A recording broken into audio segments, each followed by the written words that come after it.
waaw Waly looy def nii. wiiri wiiri jarindaar. foo jëm li ma moom lay jël. soo ma yónnee rek xanaa du maa ko doon jël. dootuma yónni kenn ci sama waay. léegi kon kan moo koy jël. man mi maa koy jël. ah léegi nii la ah. àdduna nii la. comment ça. su mënul jàngal. bëgg naa jàng mais damaa xamul nu may def. boo xamul laaj ma. su ma la laajee léegi nag. ma wala nan la. waaw defal naa yàgg mi yaa gisee kan moo ci sama princesse. fit mi ñu ne maanaam. oh bébé mais ñu bëgg suñu relation yàq loo leen xelal. aj ba di soga nag to. ñoom waxkat yi nag noo leen ñu woowee. al waxa. pour ñoom ñun dañuy foo. talu ñu ay foo. xawma lu tax ñuy wax suñu relation maag yow rek. bëgg ñu kenn dem fenn laisse les parler. naa leen bàyyi noonu kay parce que kebetu rek la ñuy def. wax rek lañ xam. yow yaa ngi leen di sóoraale rek. man aw ma temps duma leen sóoraale. warul de leen sóoraale tuuti rek. man yàllaay buur. ah waaw baax mais mi avancé mbaa ca duñu dugg. Chatafaka. door a fi benn muslaay ma xool. sama lum sam fi jubalum ko. bii moom ban façon muslaay la. Suusi seytaan. oh mi avancé doo ne. limité gage nit antanu. ay kay boo ma jàppale woon ba ma takk ko nii. soo bëggee ma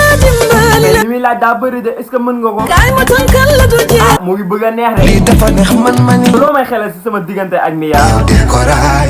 loolu baax na mbaa du ëpp. de ko defee ni nga ko bëggee du lu aay. ah Waly yaa ma ko xelal le.